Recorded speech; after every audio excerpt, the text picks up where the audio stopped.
The session at this time, and board members, as you know, will go through the agenda item by item.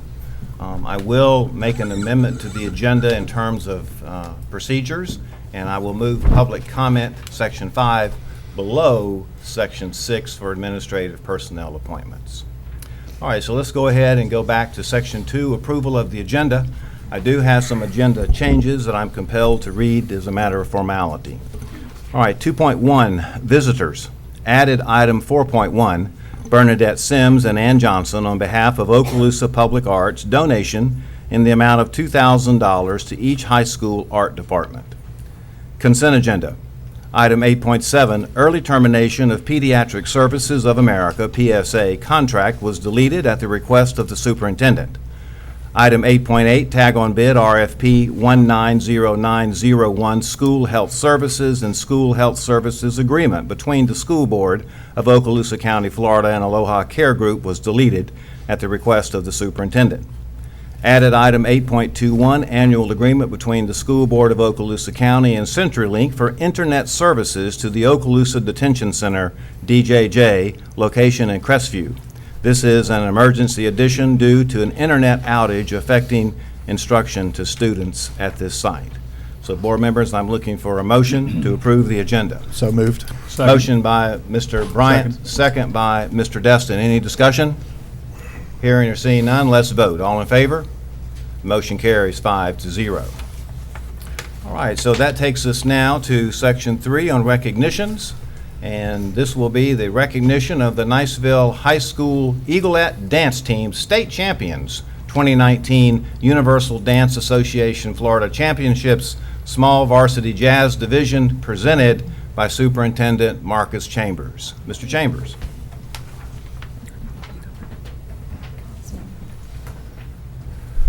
And good evening. So very honored to be up here again this evening. As you know, the last number of board meetings, we've recognized students from all across the county. And what's amazing is the level of caliber of students that we have, from dance to cheer to basketball and so forth. The number of state champions that we've had just in the last 4 months has been extraordinary, let alone the entire school year. So with that, I would like to ask Dr. Kelly to come up here with me. And we're going to recognize the Niceville High School Eaglets dance team, who placed first in the small varsity jazz division at the Universal Dance Association Florida Championships. And if you would do me the pleasure, Ms. Cregan, if you'd come on up, and Principal Morello, if you would come on up as well. And we're going to recognize everybody.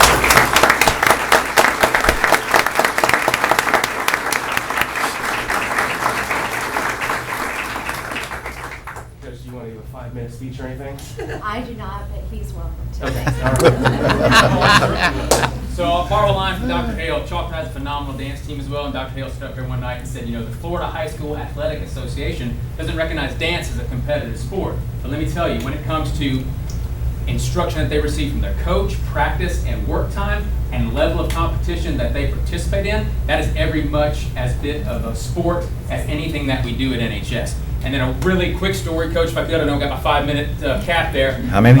Right before their competition, Coach Cregan said to me, she has a very young team, a lot of freshmen on the team, and she said she was a little concerned about just the mental toughness of this group as they head to their first competition. So she asked me if I would come give them like a pregame speech before they left for the trip. So I channeled my inner Coach Morello, and I got in there and I gave a good speech. So they go down there to the state competition. I'm getting some updates, but I know this is the final day and they made it to finals. And Miss Nigel Taylor is an assistant principal with us, and her daughter's on the squad. So she sends me a text and says, call Coach Cregan immediately. As any principal in this room knows, that's not good news. Somebody got hurt, somebody ran off. So I call Coach Cregan, and there's just silence. And I said, hello? And then suddenly there's a dozen teenage girls shrieking into this telephone. Ah! So wait for that to get done. I said, okay, interpret that scream. And it was, we just won state. So super proud of those girls. And then on the backside of this, and this girls, this is just our little thing, how touched I was. A couple days later when we get back into town, Coach Cregan says, I thanked her for the ball stuff. She said, you understand, when we won and then we got assembled outside, one of the first things the girls said was, we got to call Mr. Morello. So I was humbled and flattered that you all thought of me during that proud time. So love you guys, very proud of you. Very proud of you.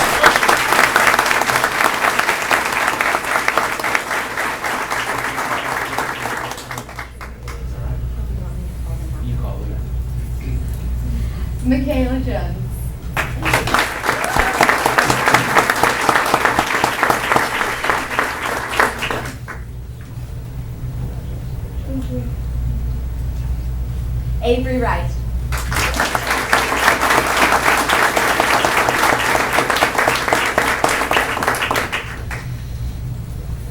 London Taylor.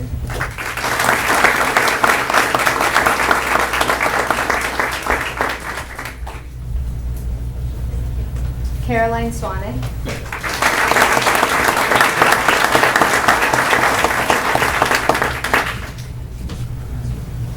Noelle Crosby.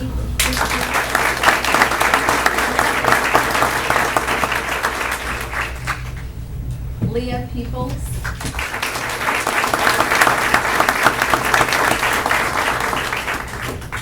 Kaylee Three.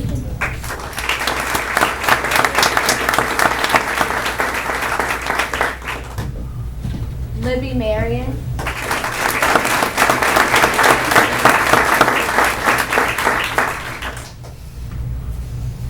Jody Maselli.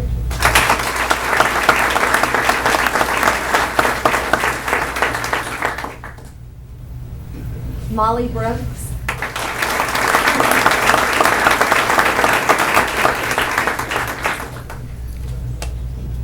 Parker Lee.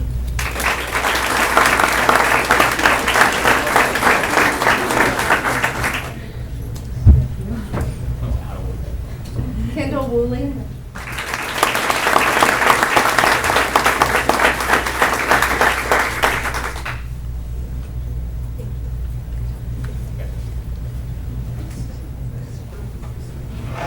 All right, and we have a plaque for you, Coach, and the ladies. And this says Niceville High School Eaglettes Dance Team 2019 Small Varsity Jazz Champions. Once again, congratulations. And this is what hard work, dedication, commitment is all about. And when you do all of those things, great things happen and you become a state champion. So let's give another round of applause.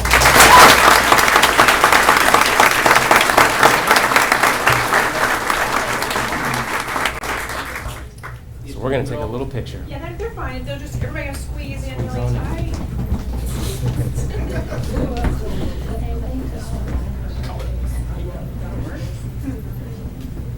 Everybody, I'm gonna take a couple, so just keep smiling.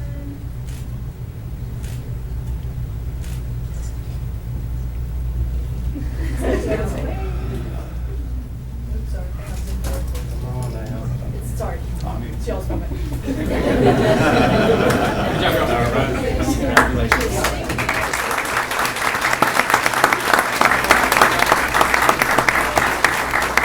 Congratulations. Congratulations, Mr. Chambers. Sir, if you'd like to just remain there, the next item is yours as well.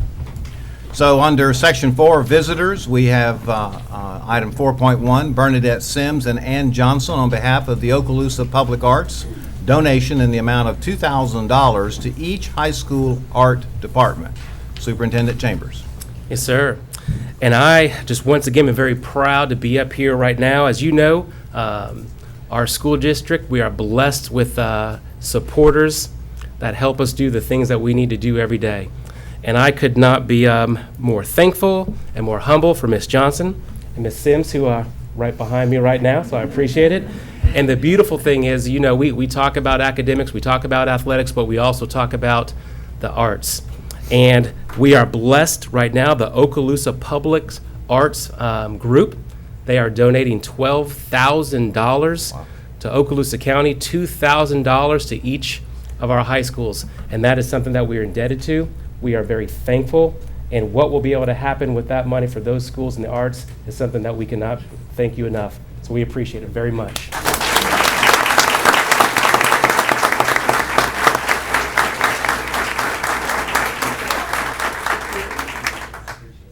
y'all want to say anything? Yes. Of course. we do. Of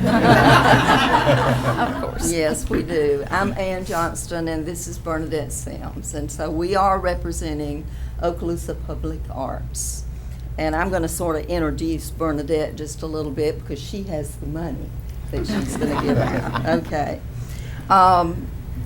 We have come before you as a community art group that primarily puts art in public buildings in Okaloosa County. We have art, for instance, on a rotating basis at the Okaloosa Administrative Building in Shalimar. and we rotate that on a regular basis. And Bernadette has given out a little flyer, I believe, to y'all, a little pamphlet that tells some other things that we have done as Okaloosa Public Arts.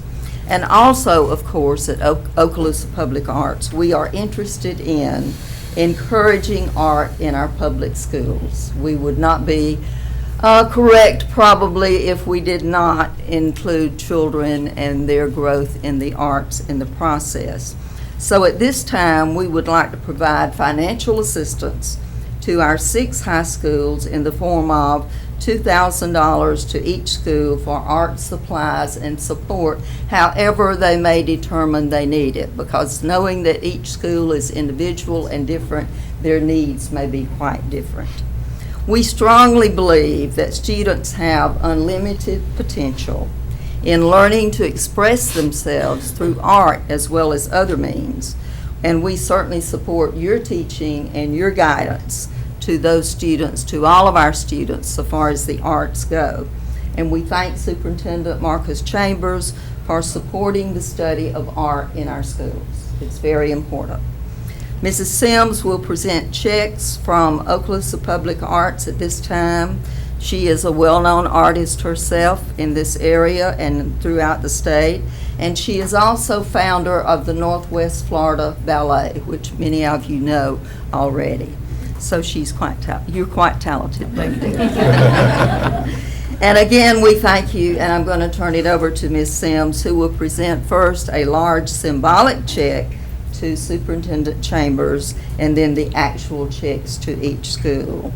I'll list the schools momentarily here, and then we will begin that process. There is Baker School with Mr. Mike Martello, Choctawhatchee High School with Ms. Michelle Heck, and congratulations to Ms. Heck.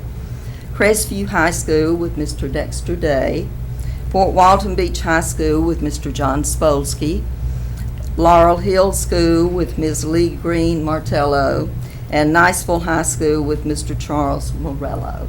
So with that, we want to say that we appreciate each of you and your contributions to the communities that you serve.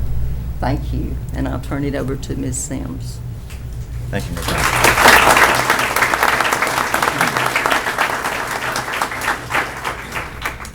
Well, I think Ann is a much better public speaker than I am. That was wonderful, Ann. I just wanted to tell you a little story.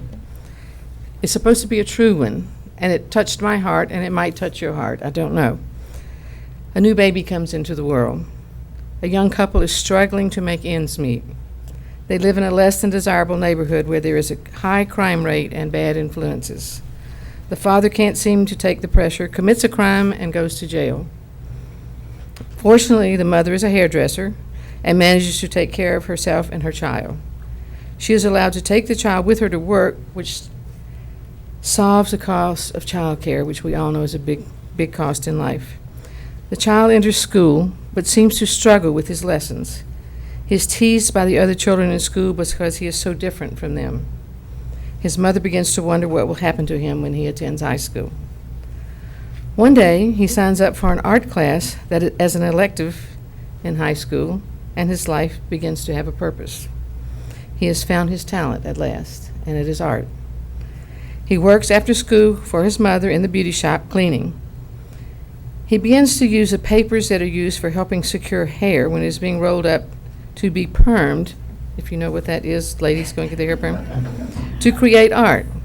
It's a very unlikely scenario, but apparently this really did happen. Long story short, someone sees his art, loves it, buys it. Others do the same.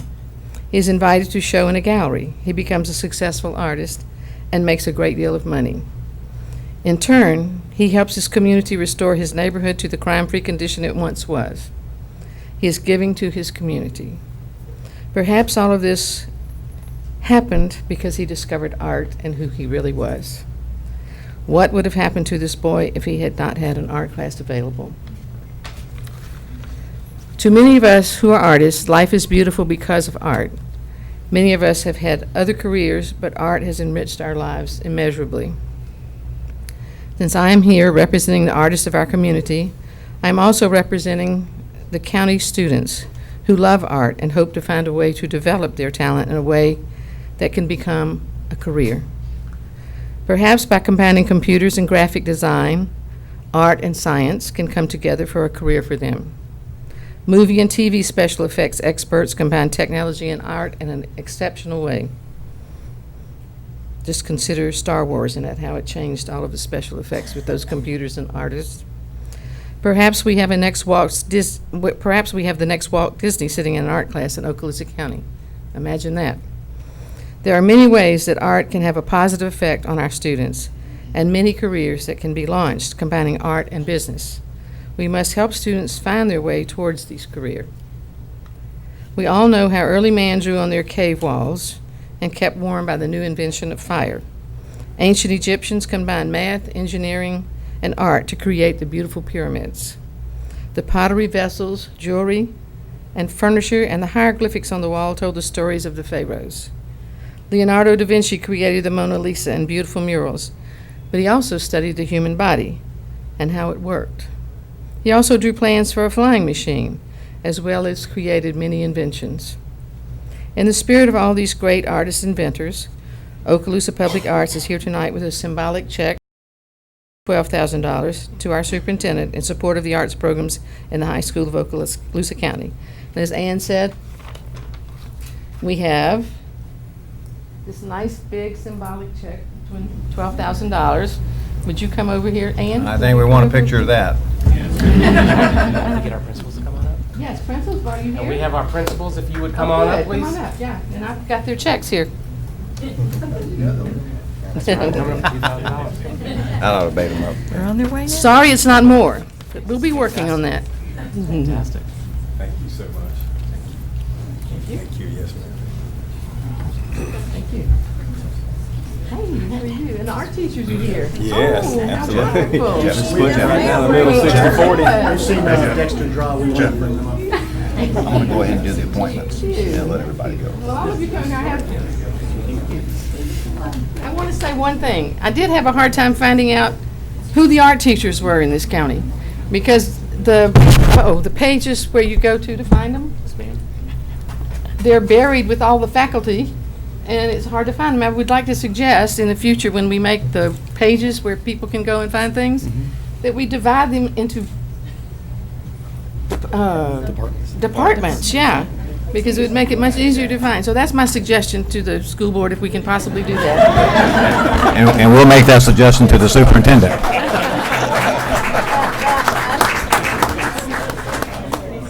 Pass that along.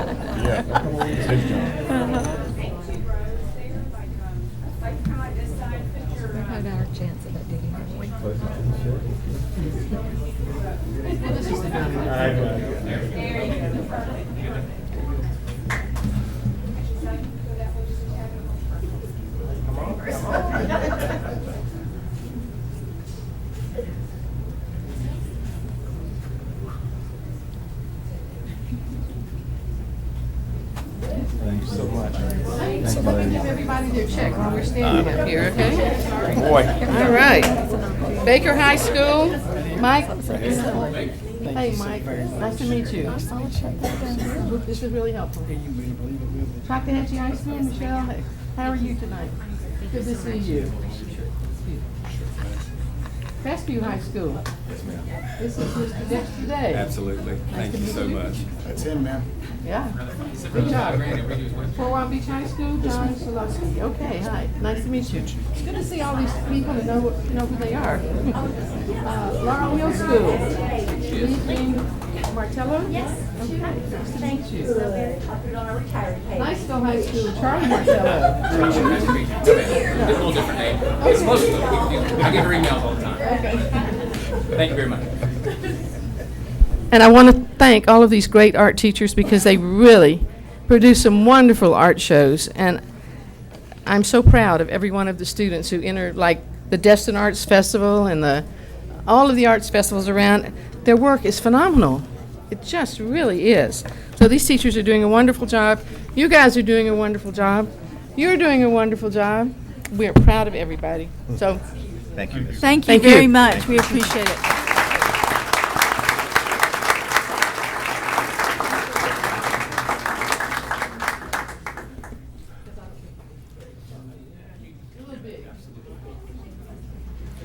All right, folks, what we'll do is we'll go ahead and move to Section 6 to the administrative personnel appointments, and then following briefly those two appointments, we'll do our customary 2-minute recess for folks to depart if they wish.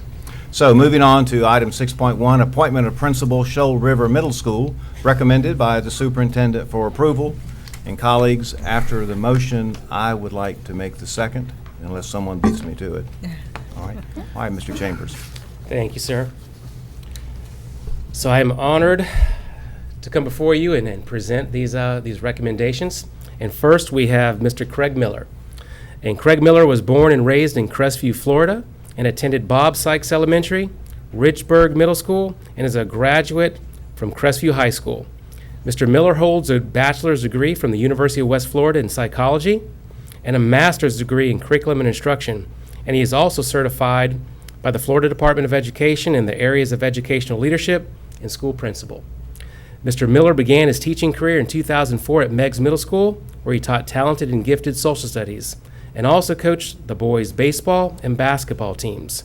Mr. Miller has served as an assistant principal at Niceville High School for the last 10 years. Mr. Miller is very excited to be returning back to his roots and work with the teachers, parents, and the community of Shoal River Middle School. Looking for a motion, board members? So moved. Motion by Mr. Bryant. Mr. Bryant, I'll pass the gavel to you, sir. And I'd like to second that motion. Okay. With that, all in favor? Vote passes 5-0. Congratulations.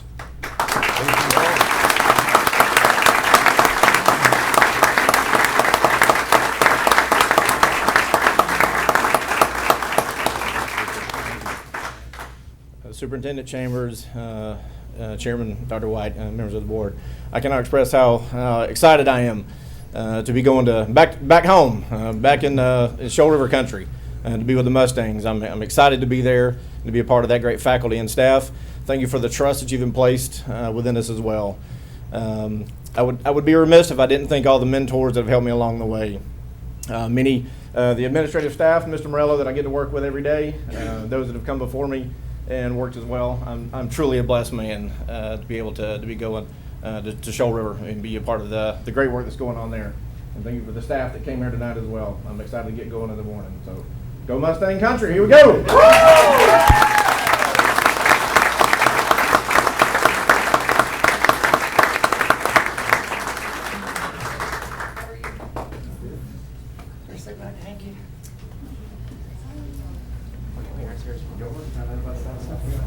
We did our intel, we did our research. Yeah, come on, we're gonna have to definitely, you know. Okay, now if you tell me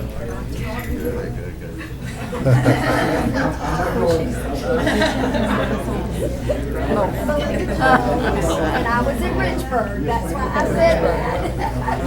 Come on, families, y'all can get, let's let the family get in there. Where's the family?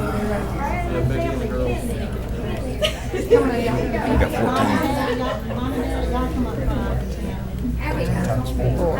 You got it. Or do the math. Yep. 14. Get over here. Another family, let me get on the other side. Everybody's okay. You want to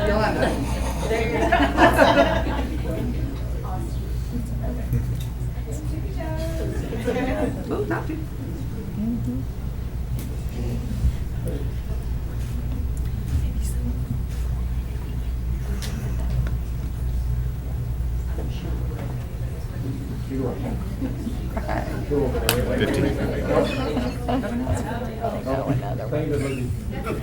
Everybody else, we might do some nutrition before the meeting's over.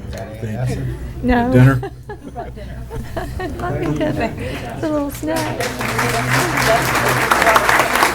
Congratulations.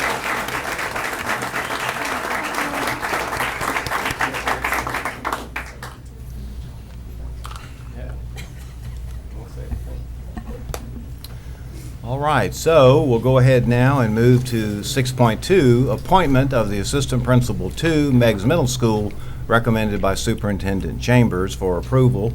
And at this juncture, I'll go ahead and pass the gavel to Mr. Bryant. Mr. Chambers.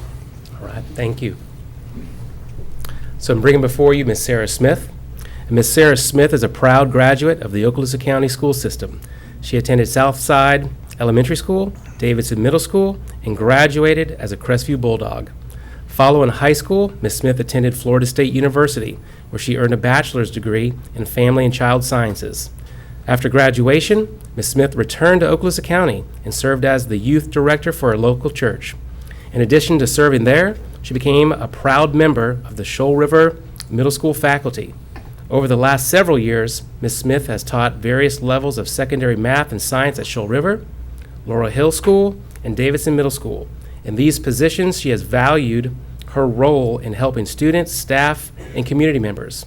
While teaching, Ms. Smith earned her master's degree in educational leadership from the University of Texas at Arlington.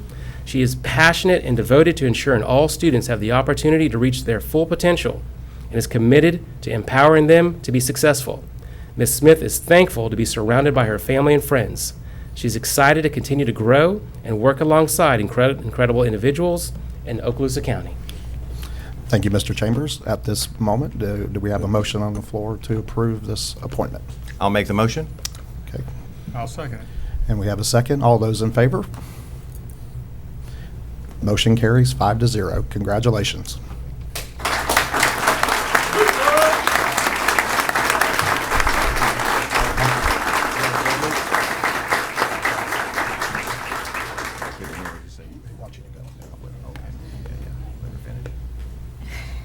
Thank you, Mr. Chambers, for your recommendation, and thank you so much for your belief and your support. I'm very excited about working again with Miss Lamb. She worked at Shoal River when I first started, and her support with Miss Martello has been incredible from the start, and I'm very, very thankful and excited to be a member of the Wildcat team. So thank you very much. Congratulations again.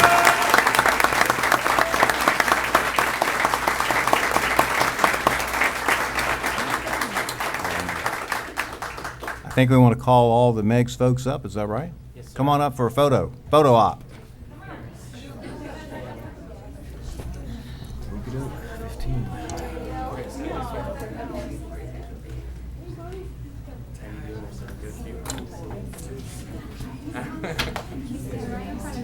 I think he wanted you to go. Yeah, when they're ready. I'll stand in the back. You can just stand right here. Oh, the mommy.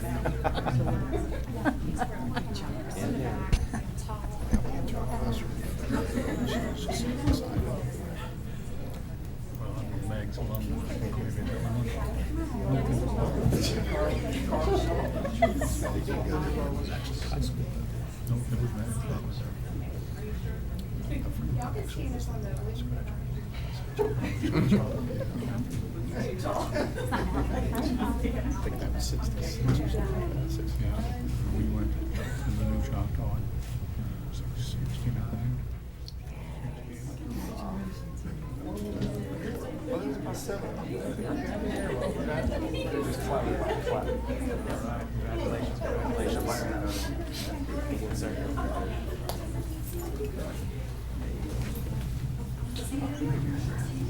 All right, congratulations again.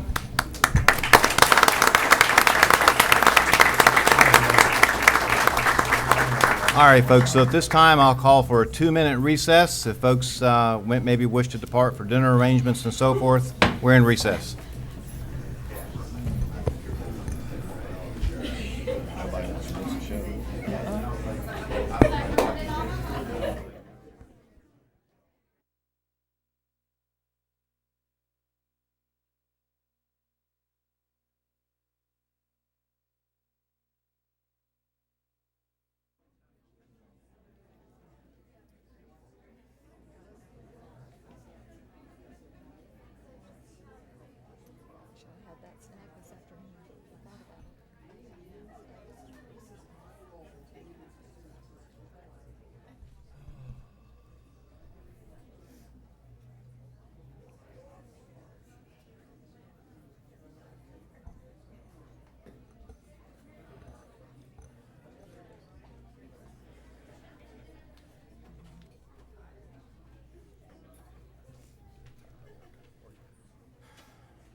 All right, so I'll go ahead and call the school board meeting back into session. Board members, if you'll move back up to section 5 on public comment.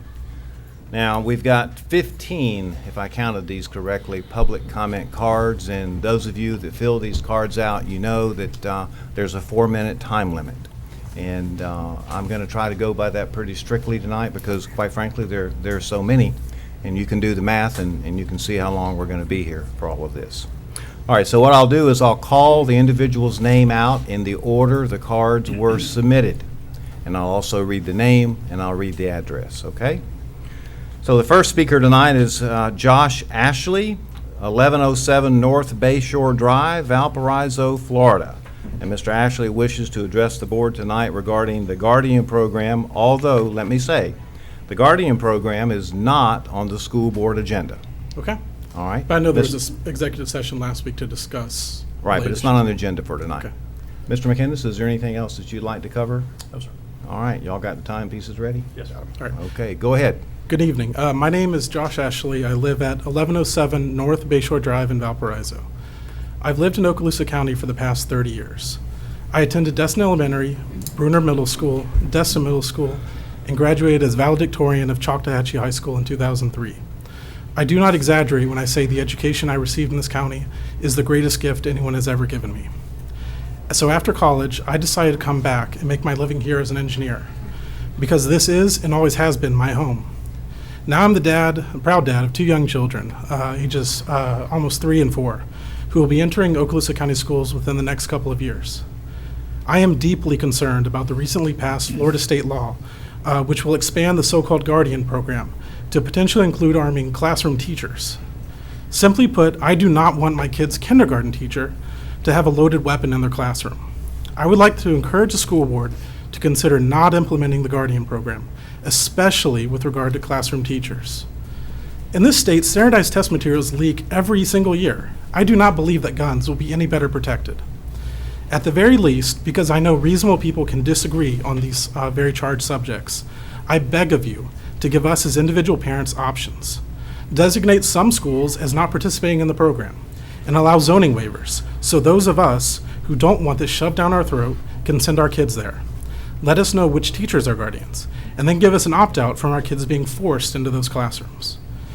We allow parents to opt out of some PE requirements, some sexual education material. For the sake of decency, please allow us as parents to opt out of individual classrooms or schools containing loaded guns. And if the law doesn't give you that flexibility, then again, I implore you to reject implementing the Guardian Program until the Florida State Legislature gives you that flexibility by amending the legislation. One day, I fear that a tragedy will happen within the Guardian Program. And when it does, whether it's due to an unfortunate mistake or an intentional criminal act, I want you to remember your culpability in implementing the program if you choose to do so. When a child is hurt by a firearm intentionally placed there as a result of district policy, do not try to blame it entirely on a teacher who didn't perfectly follow their training, or a student who somehow managed to get their hands on a guardian's weapon. Remember that it would be a decision by this board that set in motion the events leading up to that tragedy, and it's this board that can prevent that. I hope you take that into account. Please don't put guns in my kids' classrooms. Thank you. Thank you, sir. All right. All right, so the next speaker we have tonight is Michelle Hickerson, and the address is 426 James Avenue, Valparaiso, Florida, and she wishes to speak about guns in school and arming teachers. Welcome. Hi. My name is Michelle Hickerson, and I live at 426 James Avenue. I'm a registered voter here in Okaloosa County. This is my first school board meeting here, even though I've lived here a while. I'm a gun owner and a parent and a grandparent. I was raised around guns of all calibers and sizes. I feel confident that I'm safe with a gun, and I feel confident that I'm good with a gun. However, when my grandchildren are at my house, my gun is in its case, locked and out of reach. This is for their safety. I'm here because I believe that we should let teachers teach and school resource officers protect. If we need to hire more resource officers, then we need to hire more resource officers. But putting the hands in the guns of teachers inside of our classrooms, asking and expecting the teacher to shoot their own students, if they need to, is not the way that I think things should go. An active shooter situation would be extremely Stressful. What if the teacher misses the active shooter and hits another student? What if a student gets their hands on the teacher's gun and shoots someone or even his or herself? I believe that the money we spend on training and psych evaluations would be better spent hiring additional resource officers, officers who have been trained extensively, officers whose job it is to protect. Again, I think that we should let the teachers teach and the resource officers protect. Thank you for allowing me to speak. Yes, ma'am. Thank you. All right, so the next speaker I have is Mr. Ed Gilbert, and it is 2054 Kildare Circle, Niceville. Welcome, Mr. Gilbert. Thank you. It's nice to be here this evening. I just wanted to spend a very brief moment here.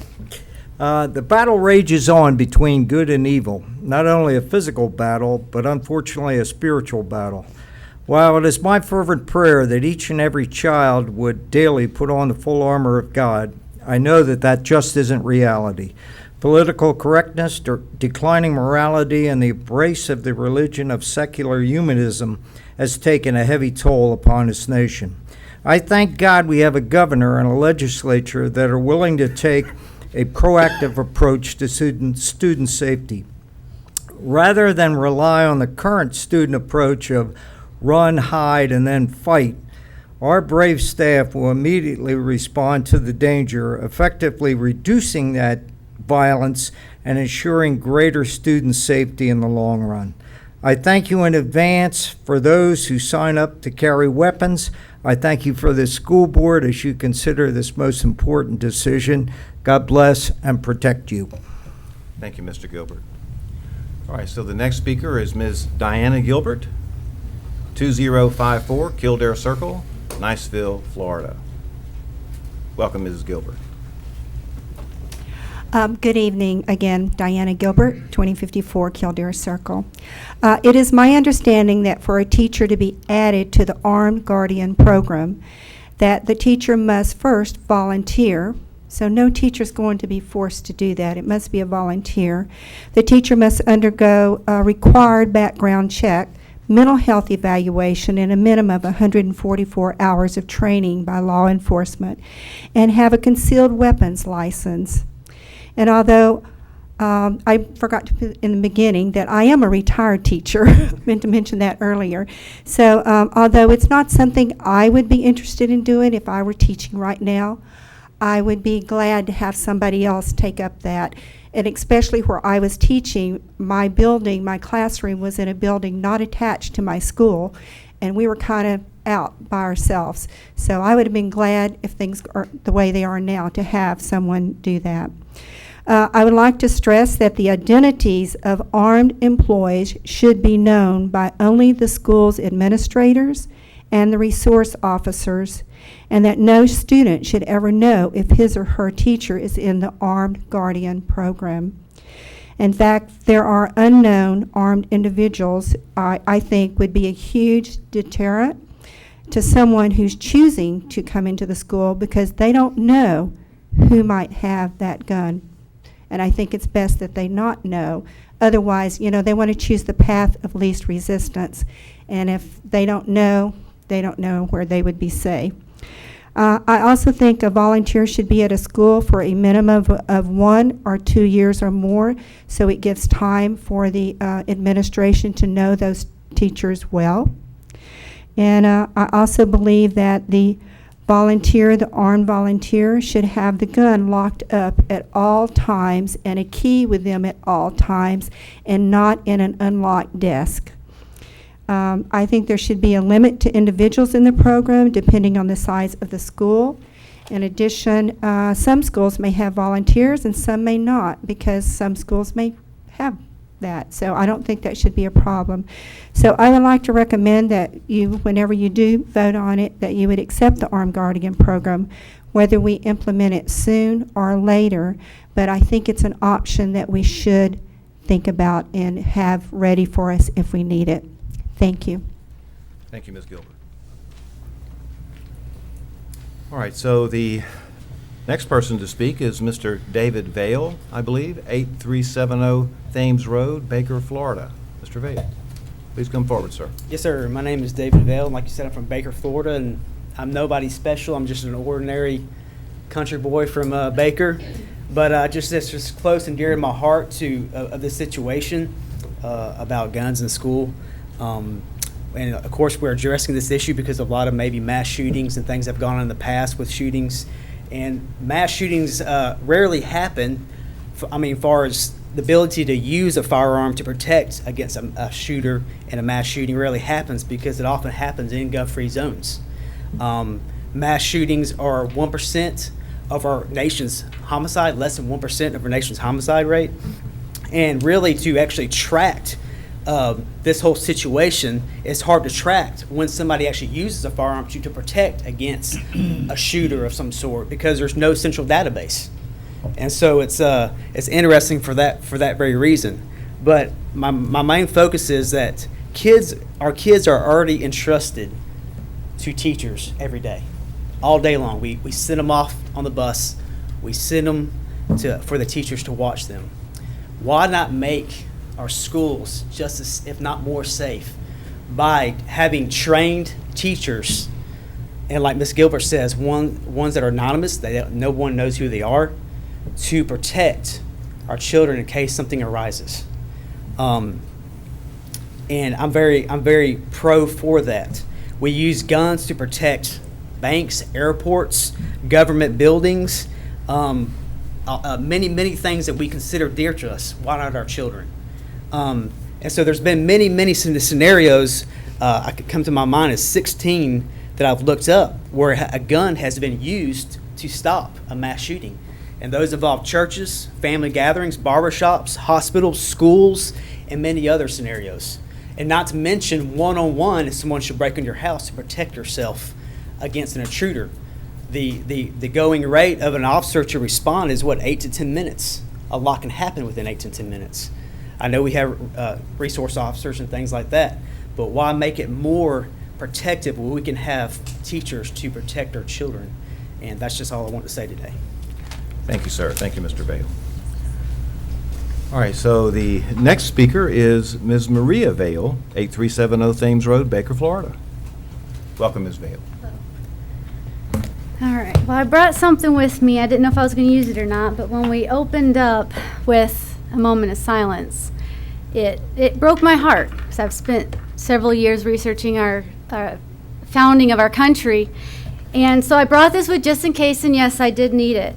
These were the two things, the New England Primer and the Holy Bible, that we used in our schools. And those men that studied these two were the masterminds of our United States Constitution and Bill of Rights, and the best country ever to exist since man's creation. And so it breaks my heart we have In God We Trust out there, and you all up here. And now we're having to talk about SB 7030, the Guardian Program for Guns in School.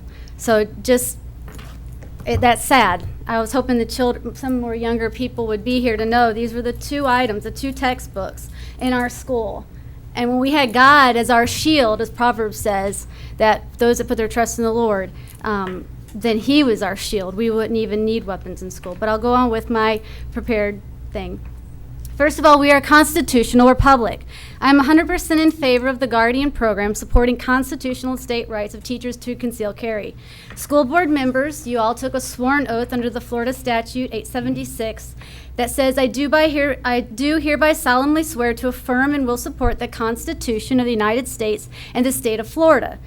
The Constitution of the United States under Amendment 2 states, as quote, a well-regulated militia being necessary for the security of a free state, for the right and people to bear arms shall not be infringed. In 2008, the Supreme Court case of District of Columbia versus Heller ruled that the Second Amendment protects individuals' right to possess a firearm unconnected with service in a militia and to use that arm for traditional lawful purposes. SB 730, the Guardian program, gives the teachers the lawful purpose in protecting their students as well as themselves if a threatening incident should occur. In Article 1.8 of the Florida Constitution, it says that the right of the people to bear arms in the defense of themselves and the lawful authority of the state shall not be infringed.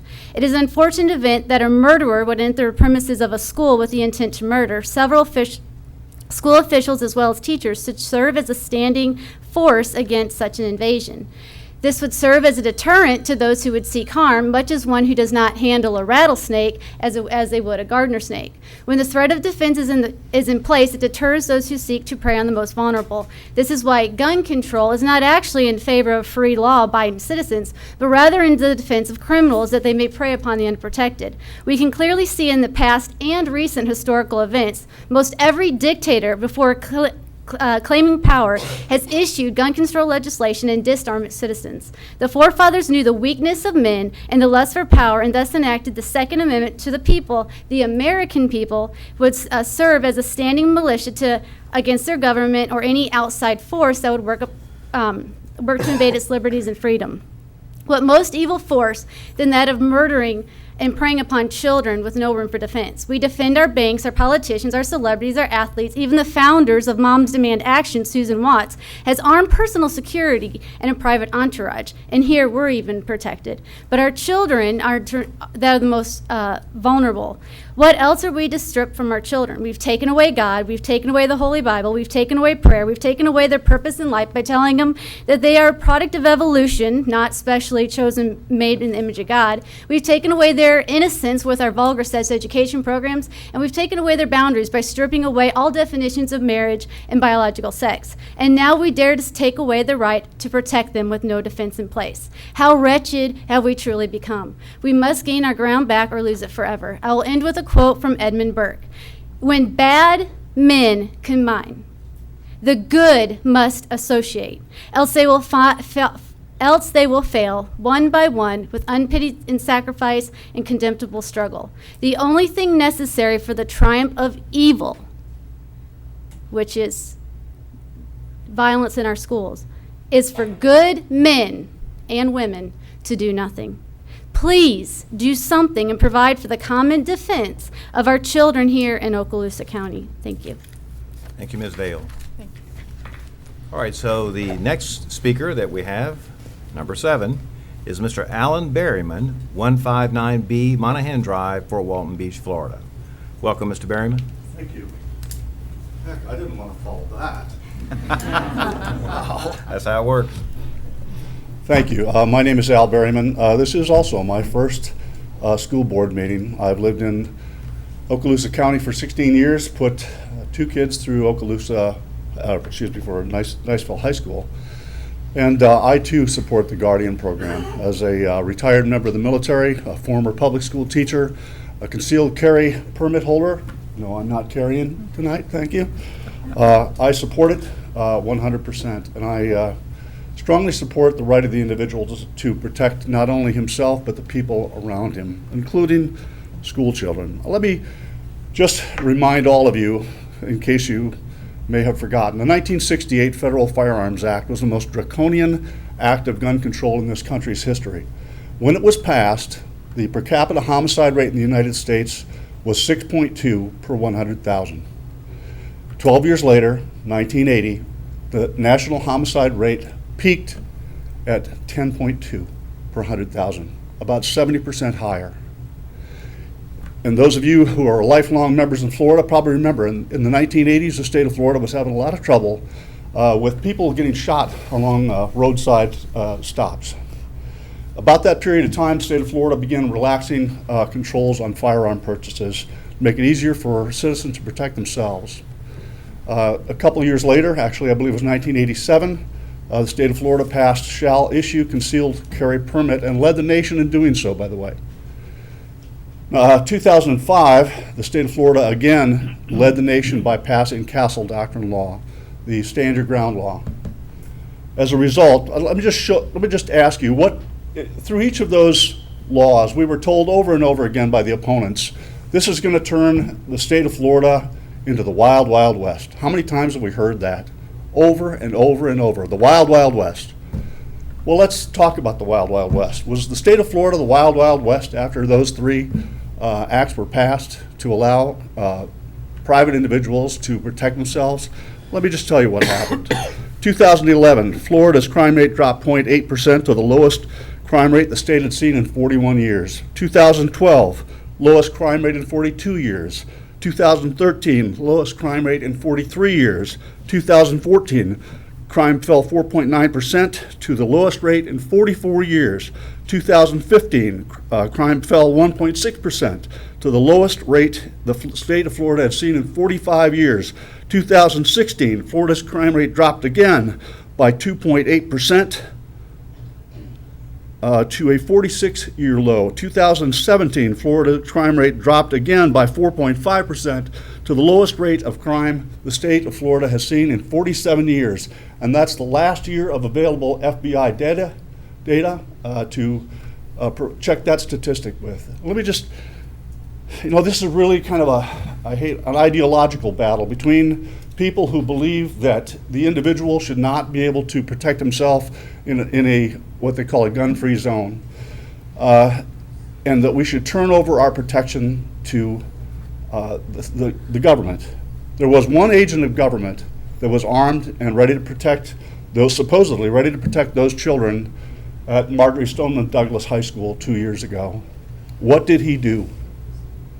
He stood outside while the bullets were fired all through the attack and didn't lift a finger to save those children or those teachers who were shot. That was the person that the taxpayers and the students and the teachers and the administration put their trust in, and he stood outside and protected himself and didn't lift a finger to save anyone but himself. We trusted government, and government failed us. What did the school board do that facilitated this entire event? Did they not ignore the crimes of Mr. Cruz that had taken place going back to the age of 12 that should have been reported, and had they been reported to authorities, would have been used by the FBI to prevent him from buying the firearm that he used to kill those students? You got about 10 seconds, Mr. Baker. Okay. Let me just close there and just say I do support it, and I hope you will too. Thank you, sir. Thank you. All right, so the next speaker that we have is Mr. Jeff Hinkle, 4482 Stonebridge Road, Destin, Florida. Mr. Hinkle, welcome. Thank you. Lots of familiar faces. Good to see you all. My name's Jeff Hinkle. I have a personal stake in this law.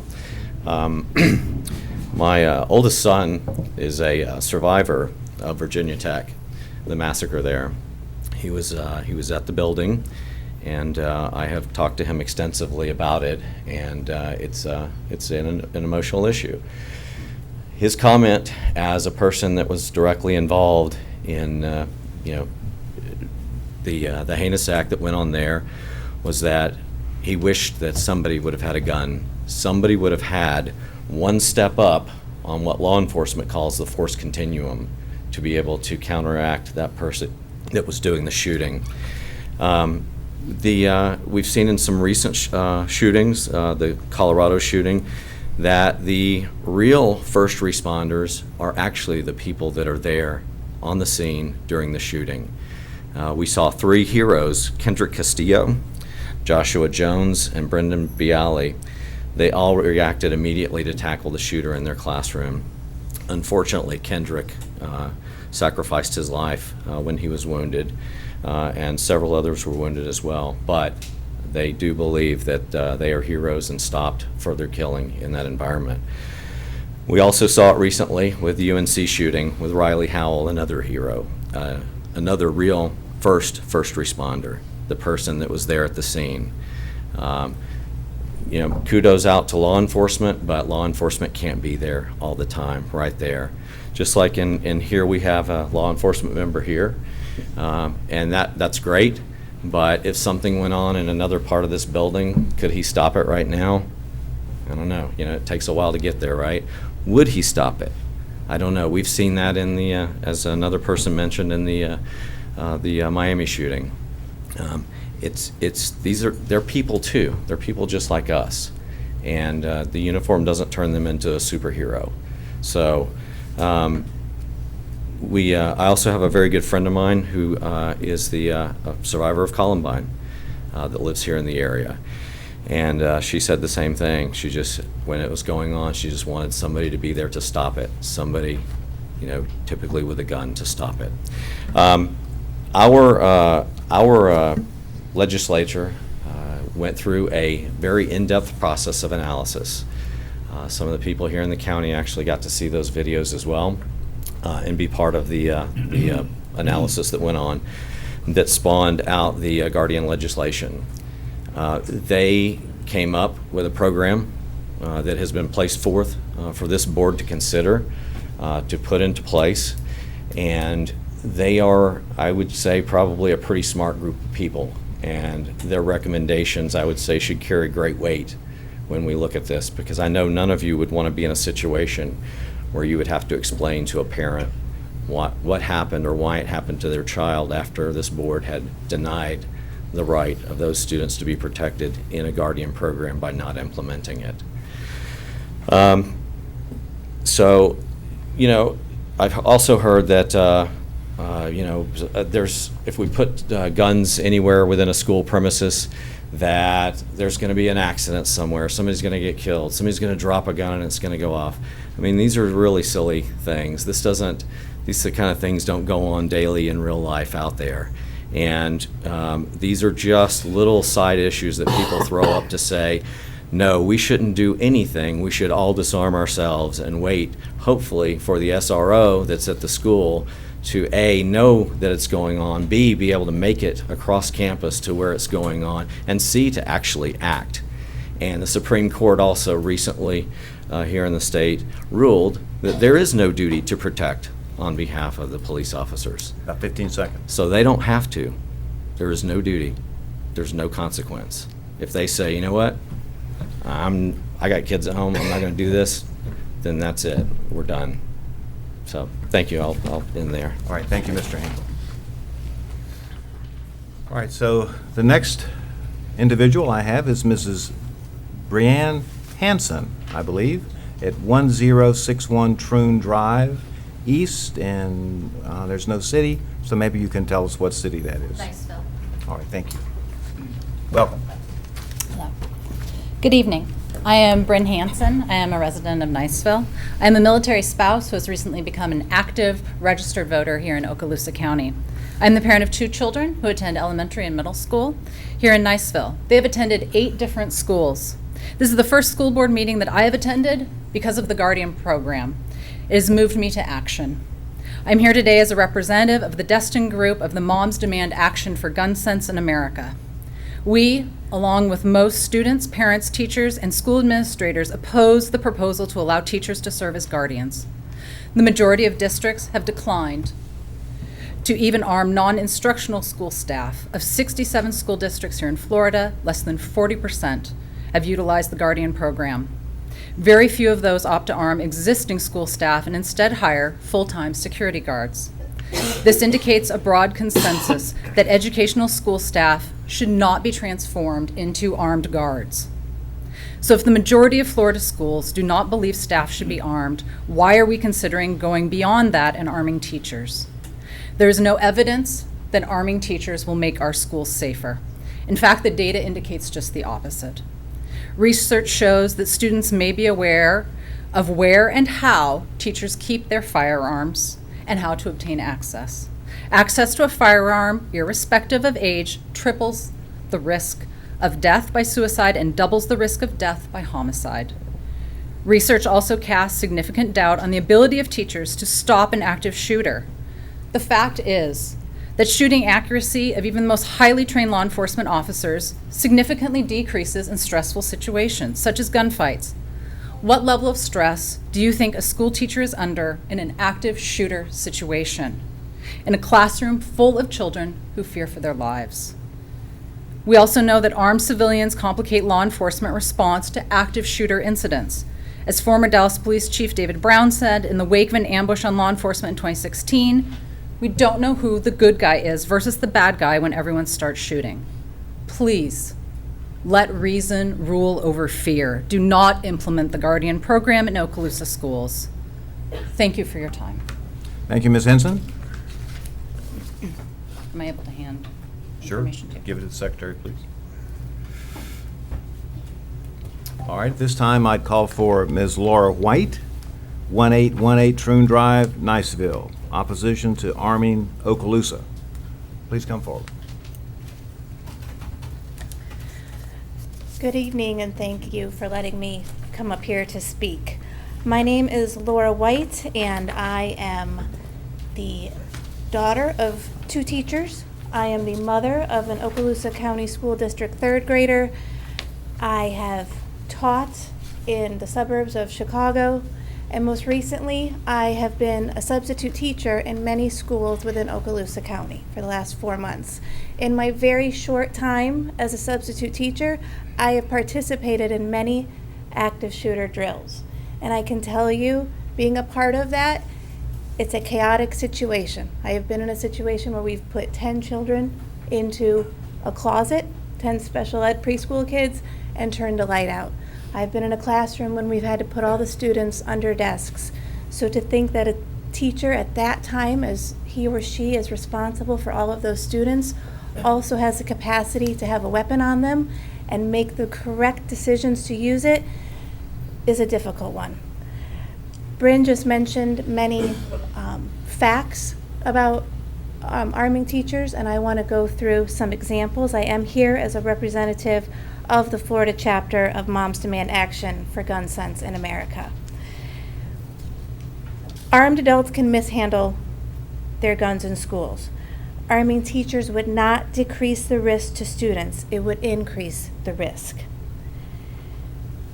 On a single day in February 2018, in a St. Paul, Minnesota 3rd grade classroom, a 3rd grader managed to pull the trigger of a gun in the officer's holster, firing a bullet into the school's floor. At Elliott Point Elementary in Fort Walton Beach, a parent discovered a school resource officer's gun in a faculty bathroom. During a 2-day period in March 2018, a school police officer in Virginia accidentally fired his gun through a middle school classroom wall. A teacher in California demonstrating firearm safety mistakenly fired a round through the ceiling, injuring 3 students who were hit by falling debris. And a deputy in Michigan's school left a loaded service weapon in a middle school locker room where a 6th grader found it. In 2018, a New York armed security guard left a gun on the bathroom counter of a junior high school. An Arkansas school resource officer left a gun in an elementary bathroom. And in Blount'sville, Alabama, a substitute teacher discharged his concealed carry weapon that was in his pocket in a 1st grade classroom. And the danger does not always come from mistakes. In Florida, in Manatee County, a school guardian was fired after a discovery that his social media page had a picture of a SWAT helmet with a bullet hole in it and a caption encouraging resisting arrest and murdering law enforcement. In Dade County, a guardian was arrested for pawning his district-issued firearm. And a Marjorie Stoneman Douglas science teacher who said he would be willing to serve as a guardian left his gun in a public bathroom at a beach. It was found by a drunk man who fired it in the bathroom. Now, these may be worst-case scenarios, but it is our job as parents to consider the safety of our children. With stories like these so common, why would we arm classroom teachers? Students don't want this. Teachers don't want this. And parents do not want this. Please do not implement the Guardian program in Okaloosa County Schools. Thank you for your time. Thank you, Ms. White. All right, so the next speaker we have is Mr. Jeff Burnett from 6373 Havermiss Lane in Crestview. And Mr. Burnett, I think you wish to speak on the half-cent sales tax. I do. All right, welcome. Well, good evening, everyone. Again, my name is Jeff Burnett, 6373 Havermiss Lane in Crestview. I have the privilege, first let me, I'll introduce myself a little further. I have the privilege of serving as the chairperson of the SAC committee at Davidson Middle School. I also have some esteemed colleagues from the SAC committee who are a little shy to come forward, but I want to thank you, board members. We have a tremendous school district, and we're so thankful for your efforts in making it so. Looking around, even Florida, our academics are bar none. I mean, top 10 in every survey you look at. Our arts, I think we have an incredible art program across our district. Bands, high school bands that would put a lot of colleges with strike colleges with envy. As we saw again tonight, we have plenty to be thankful for as far as our athletics.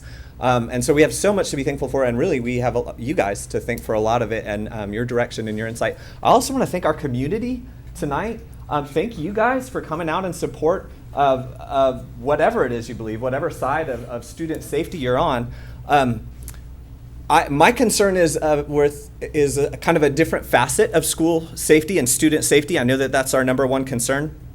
We absolutely live in a growing community, and I'm excited that so many areas across our community and across our district are growing. As we know, a chain is only as strong as its weakest link, and I think that we have a short chain of strong links as far as academics, athletics, and arts, like we've talked about. I think when it comes to student safety and when it comes to supporting that chain, I think the weakest link that I could see is that of our facilities. And that's what I wanted to address tonight. I believe that facilities support student safety in the fact that as we grow and grow, honestly, all across our district, we're seeing more and more portable buildings. And occupationally, I had the opportunity just last week to be having a casual conversation with our fire marshal. And he was encouraging me not to get portables on our facilities. And he said, portables are intended to be temporary. And I asked him, what does that mean about our schools? And he said, gracefully, that is not something I want to touch with a 10-foot pole. He was a man of a lot of wisdom. But as we look at student safety, I'm concerned too about the risk that portable buildings and the increasing population, portable buildings on our campuses represent as far as inclement weather, fire safety. Like I said, our fire marshal was mentioning, at least for my occupation, portable buildings need to be portable and temporary. Also, as far as, heaven forbid, an active shooter situation, I think the more kids we cram into our aging facilities, the bigger the safety concern. And also, I think our facilities support healthy academics. Our facilities support healthy arts and healthy athletics as well. And so I would love to just kind of reintroduce the idea of the half-cent sales tax. I know this is something that has been long discussed and tabled and that type of thing. I learned recently that of the 67 districts of school districts across Florida, 60 of them, or around 60, probably upwards of 60, have impact fees. And those are, targeted taxes to especially target tourists and guests to the area. I know I'm not naive enough to think that impact fees don't impact the residents, but I know that we can target them well to impact tourists. And of 67 districts in our state, to be one of only about 5 to 7 that don't have an impact fee, I just want to encourage us to keep it on the agenda. As I said, I come representing our SAC committee. This is something that's been on the agenda or bubbled up over several years, and it bubbled up in conversation again recently. In fact, our last SAC meeting last week, and I asked, can I just represent us? About 15 seconds. Okay. I asked if I could represent that SAC committee at this meeting and just say that I think that we're ready, and I think that we've been ready, and I encourage you guys to continue to explore it. Thank you for your time. Thank you, Mr. Burnett. All right, so our next speaker tonight is Mrs. Sandra Atkinson, and it's 608 Audubon Drive, Fort Walton Beach, Florida. Ms. Atkinson, welcome.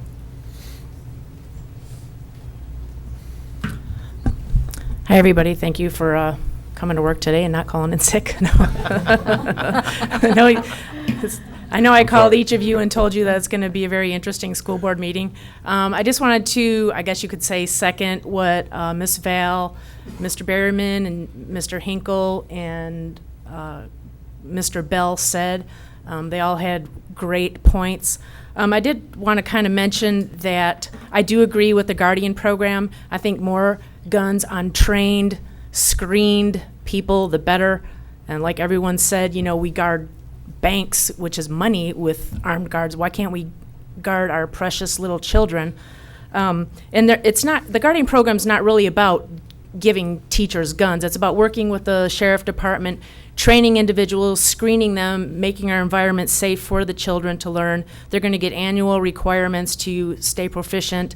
They're going to get psychological screenings. I know I'm repeating everything, but I just can't fathom somebody not wanting their children guarded by qualified individuals if somebody crazy person came into the school. So basically, I just kind of agree with everything everybody else said. So vote yes on the Guardian program. The more the merrier and the safer our children will be. Thank you. All right, thank you, Ms. Atkinson. All right, so our next speaker is, I may have to have some help with this.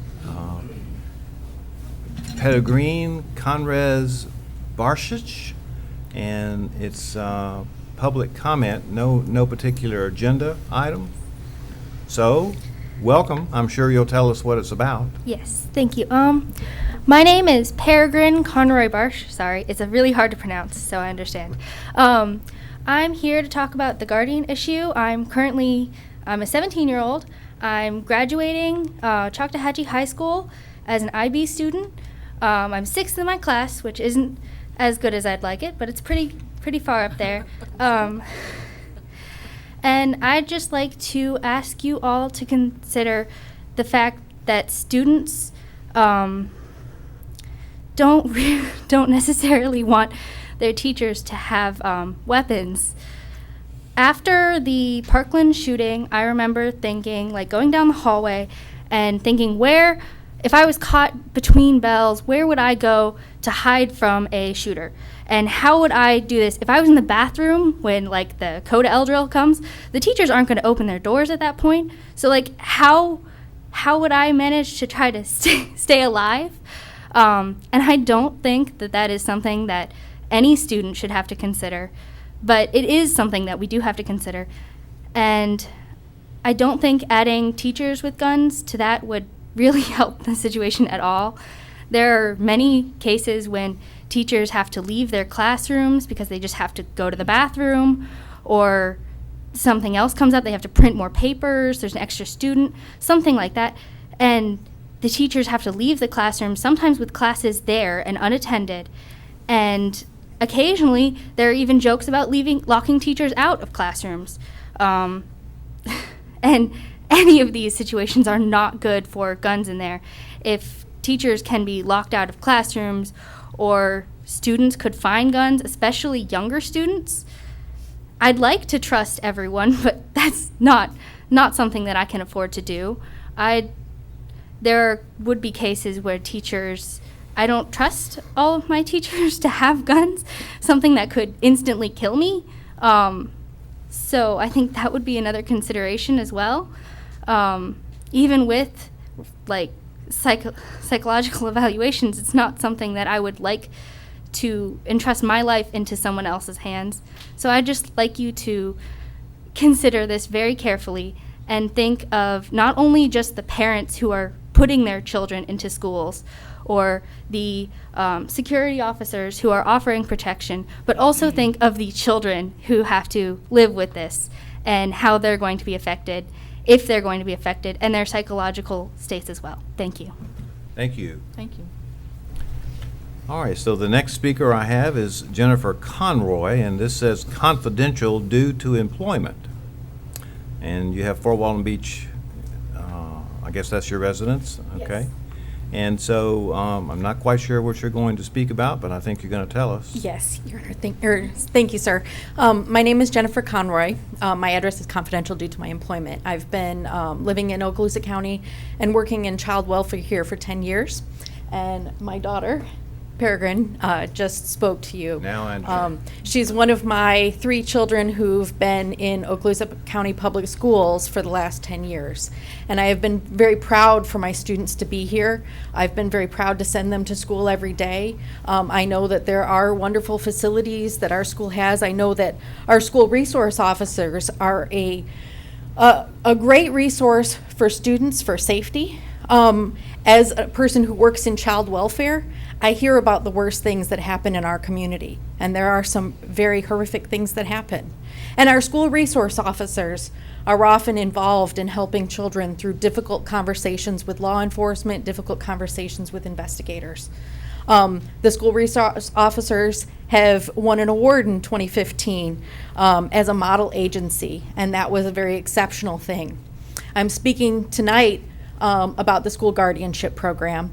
I know that it may not be on the agenda tonight, but there was a recent article that Superintendent Chambers stated that you would be discussing it at a private meeting of the school board in late April. We're now in early May. And I just want to interject, that's provided for by law. Right, When and we- I'm not okay, objecting right, to okay, it. I know, but I'm I just wanna- saying that because this is. I just want to put it out to the The- public that by law, that meeting was entirely authorized and appropriate.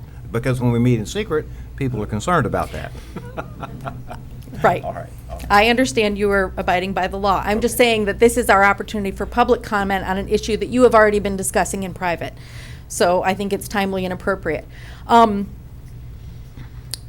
As a parent, after the Sandy Hook shooting, my son was here in Okaloosa County Schools as a kindergartner at Lewis School.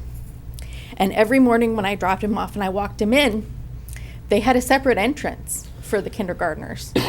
They were so vulnerable. And I had to think about that in a way I never had before. I have had my children come and talk to me after they've had the drills.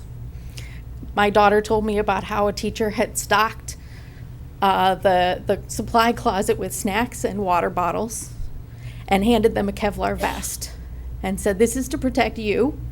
The door is closing, you are safe in there, and I'm out here." I understand that our teachers would do anything to protect children. But asking them to carry a gun is too much to ask because their job is to be there as a teacher. I've heard the student who died in Colorado referred to as a hero tonight, but he's a victim. He's a victim of our entire society that let guns come to his school. And there was an armed guard at that school, and it didn't prevent him from dying that day. There have been mistakes. My son was at Elliott Point. That's where he was attending when the school resource officer forgot her gun in the bathroom. To hear that, it's horrifying. And I am at the point where I may be taking my wonderful children out of Okaloosa County if we can't be assured of the safety of them in these schools. I may have to take them out of the state of Florida because it is so concerning to me. And I respect very much that some people feel more safe if there's more guns around. I can understand where people come from when they say that. But statistics show that any household is less safe if there's more guns. There's more risk of suicide and accidents. The same thing will be true in our schools. We occasionally have teachers who are inappropriate. 15 seconds. And sir, you did make some comment during my time. So 15 seconds. We've had teachers here be arrested in Okaloosa County, and until we get to the point where we can assure our students that all teachers will not physically abuse them, will not perpetrate any bullying or sexual abuse, that they can be safe from all racism, as this school district has been sued. Thank you, Ms. Conroy. I would ask you to not allow guns for teachers. Understood. Thank you. All right, so the next speaker is Marcus Cody Bell, and I've got 7594 Chablis Circle, Navarre, Florida. Public comment on school guardians and indicating that a child attends Elliott Point. Correct. Welcome, Yes, sir. Thank you. I'm here to speak in support of the school guardian program. Real quick, I just want to say that I'm very heartened and very glad that that I live in a country where we can all stand here and speak our minds about the important things that we hold dear in our hearts, including our children and our children's safety. And I'm very grateful that y'all take this time to hear from us. Just to offer a couple of thoughts. I'm not even take 4 minutes here. For those who have concerns about a school shooting situation, a mass attack situation, I'm not an expert, but anyone can go online and watch the videos of the mass attacks. It's really easy to recognize the attacker. It's the person who's shooting children in the face. So it's not the fog of war is not as foggy as many people think, especially people unfamiliar with guns. It's not as unclear as people might make it seem. I was a teacher for 3 years in Pensacola, and whenever I was going through the mass attack drills, as I was crouching under the table, I was thinking, if someone comes in here intending to hurt people, this is not going to prevent anything. This is not going to help. Someone in here with a tool capable of actually killing children, this is not going to suffice as a safety precaution. It's not going to work. And there's studies going on right now with different national entities testifying to the fact that the psychological harm to children of the drills may outweigh the safety benefit of the drills themselves. 28 states already allow staff to carry, so it's not like it's something new. It's something that the professionals who train the teachers are competent in making it something that's beneficial to the students. The Florida Guardian Program is voluntary. The teachers are not being asked to do anything. The teachers are volunteering. They're coming forward. These are teachers who want to protect our students. If you think about that coach that jumped at the attacker in Parkland, if he had a gun in his hand, he would have had a much better chance to stop that attack much sooner. Another thing about the SB 7030, the bill itself, the standards in the bill for accuracy are higher than law enforcement. The standards are higher than law enforcement. So, take that into due consideration. We're okay with school resource officers. How about having teachers that have to attain a higher standard of training and accuracy? And last thought, as of January 2019, 688 guardians have been assigned in the 25 school districts that allow it. So this is something, it's already present in the schools, it's already providing a shield to our students, and I want to encourage y'all to allow our school district to protect our students and to protect the teachers also. For us to have a policy to where the teachers are required by law to die if someone comes into the school with the intent to murder is unconscionable. I can't even imagine it. And as I sat under the tables, I imagined it. And I don't think we should have to subject our teachers and our students to that. Thank you. Thank you, Mr. Bell. All right, and so I have one more, and this is number 16. It's not 15, it's 16. Leah Van Dunsery, I think, 105 Country Club Road, Shalimar, and you're asking for a graduation exception. Yes. I came on such an interesting night. Just your luck. I was surprised by what I heard. I actually feel like, even though I was here for graduation for my ESE student, I do want to make a comment as a parent with 5 children and a former kindergarten teacher, and I grew up in Florida my entire life, although I am from Clearwater, which is Pinellas County, the only other district that has sports in middle school, I want to point out.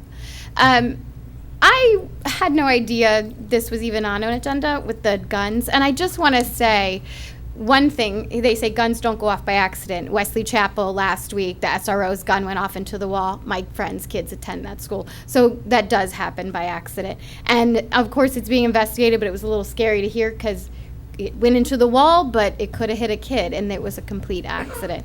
I think putting guns in the hands of teachers is something you should really consider thoroughly and think about it. There are so many other things that I've noticed living in this county and Santa Rosa for the last 11 years that they don't have in place that are in bigger cities like where I grew up. Some schools have no fences around their school. My kids attend Meg's, which I love, and they've been there 4 years, and I volunteer, and I love everyone there. There's no fence around that school. It's shocking that anybody could walk on. A lot of your schools have no fences. We have fences at every school in the South where I'm from. They're completely, and they lock them, and there's only one way in and one way out, one door in, one way out. You can't get in, you can't access. So that's something you could think about, other ideas before you jump to arming teachers with guns. I just wanted to say that and then move on. You got about 2 minutes. Yes, well, it's quick. My son's an ESE student, and there are several, I believe there are 2 different kinds of ESE students. You have ones that have to be in enclosed models and ones that fall into going into general education. In your county, after they get to high school, they sort of fall into gen ed, and there really is no paraprofessional to follow them along, whereas in Santa Rosa, they have inclusion models, which means 10 kids with some ESE or IEP go into a regular gen ed, and they have a paraprofessional comes into the class, and that's amazing. My son did very well. Here he has struggled. So with graduation coming up, he's almost 20. We've done everything, online courses on top of a full schedule. He again has failed the same few courses, which is English and science, because he was born without a verbal working memory. If you know anything about a verbal working memory, it is what helps you to retain anything when learning. He has 0.116%. That is less than 1%. So everything he does is like, if you've seen the movie with Drew Barrymore, the very next day, the very next hour, he forgets everything he learns. So your exception is when graduation, you can only have one class to go and they'll let you walk. This is a kid who's 20, almost 20. He has tried so very hard. I've watched him. I have gone to any number of doctors to better educate him, to get him going. He has 3 that he has to take in the fall. They're all English. So again, I'm not surprised. What I'm asking for is that the school board allow, and maybe not just for my son, but something to consider for other ESE students for future, is not the 1 credit, but maybe up to 3. These kids try so very hard to catch up, to keep up, to work hard. And honestly, right now, Okaloosa is one of the best school districts. That's why we're here. But you don't have that. I loved what Santa Rosa had with that paraprofessional. It really helped, and it made a difference. So I'm asking for an exception that he could just walk on the stage, shake the hand of Miss Heck. I don't need a diploma. Our family just wants to see him do that. Now he could finish in December, come back in May, but you understand he'll be almost 21, and he also suffers from high-functioning Asperger's, and to convince him to come back after leaving a routine will be near impossible, and it would be robbing us of my firstborn child and that memory that every parent deserves to have of their child receiving a diploma. So all I'm asking is not for a diploma. I'm not even asking for a fake rolled up piece of paper. I'm asking that he just walks up the stage, shakes the hand, and for pictures and purposes of his family and loved ones, he has that opportunity to leave. And then in the future, for you to consider that other ESE students who are so close to graduating, who have worked so hard, that deserve that instead of having to come back in December and not get that opportunity. I mean, our kids deserve it too. All right. So that's it. Okay. A lighter subject. All right. So, well, it's Well, important, and we know it's important. Considering what we've heard tonight, I Well, feel like it's very much But we harder. understand this is important too. Yes. So now I know just a little bit about this, and I Oh, think you do? Good. I think you may have had some conversations. I have with school districts. I have folks. with Ms. Lightbourne and with Mr. Palmer. Yes. And so, Superintendent, is there anything that you'd like to add to this, or regarding those discussions, or since Mom has brought it to the public forum? Yes, and they suggested I come here, and I was asked by another ESC, or one of the superintendents, to come speak to their ESC department about it, and I'm be happy to. 20 years with this child, and I know so much more than I think. I feel like I'm more involved. I know as through the years, parents drop off as they suddenly don't get as involved, and I've seen so many students like fall away, GEDs, maybe if they're lucky. I don't want to see that happen, not just with my own kid, but future children. No, absolutely. And I very much appreciate the fact that you're here this evening. I know it's not easy to necessarily come up here, It isn't. My heart is racing. and yet you look calm. I do. Well, So great. appreciate that. I fake it well. What I would like to do Mhm. would be to set up a time here very soon, Oh, great. this week, Yes. and sit down with you. Okay. Also, Mrs. Lightbourne, who's over your left shoulder, she'll sit down with us as well and discuss this matter. I didn't even see her there. Yes. So if you would be amenable to that, I would love appreciate it. to. Yes. That would be wonderful. Thank you so much. Yes, ma'am. So, do I leave now? I think that's it. Yes, ma'am. Okay, thank you. Thank you. All right, folks, so that takes us through all of the blue cards that we have for this section of public comment. And as you know, there is a brief opportunity at the end of the meeting for additional public comment, should there be any. All right, so let's go ahead and keep moving through the agenda.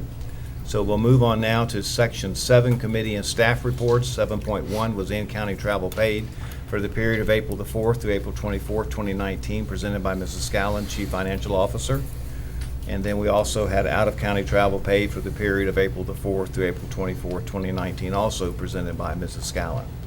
That brings us now to the consent agenda. 8.1 and that would be the approval of the consent agenda, so I'm looking for a motion. I'll move. Motion by Dr. Kelly, Second. second by Mr. Destin. Any discussion? Hearing or seeing none, let's vote. All in favor? Motion carries 5-0.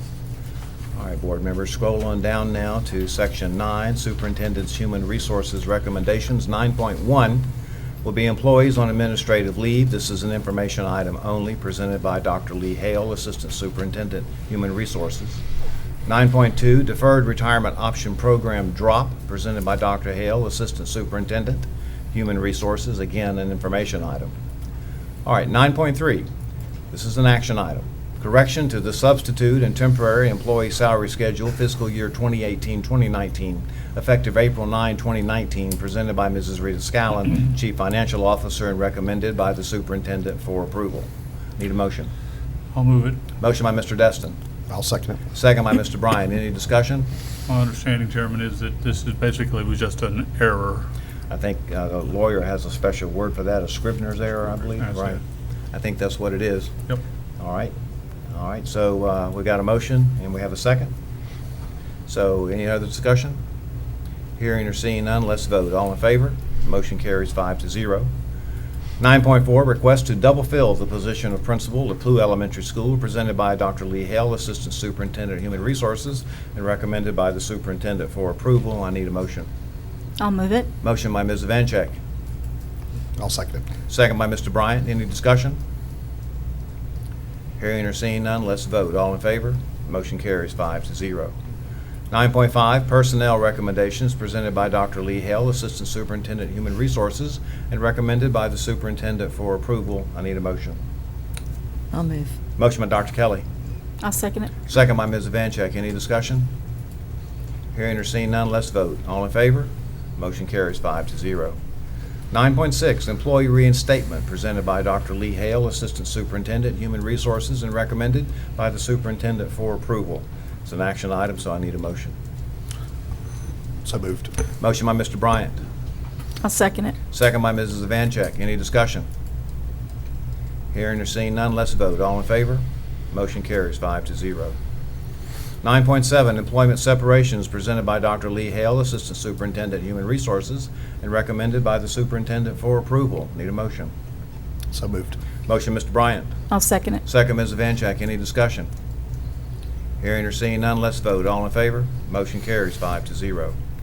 9.8, employee transfers presented by Dr. Lee Hale, Assistant Superintendent, Human Resources, and recommended by the Superintendent for approval. Motion, please. So moved. Motion by Mr. Bryant. I'll second. Second by Dr. Kelly. Any discussion? Hearing or seeing none, let's vote. All in favor? Motion carries 5-0. 9.9, employee termination, presented by Dr. Lee Hale, Assistant Superintendent, Human Resources, and recommended by the Superintendent for approval. So moved. Motion by Mr. Bryant. Second. Second by Mr. Destin. Any discussion? Seeing none, let's vote. All in favor?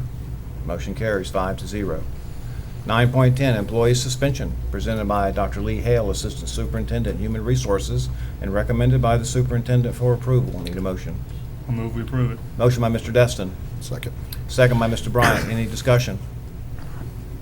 Seeing none, let's vote. All in favor? Motion carries 5-0. 9.11, employee suspension, presented by Dr. Lee Hale, Assistant Superintendent, Human Resources, and recommended by the Superintendent for approval. Move we approve.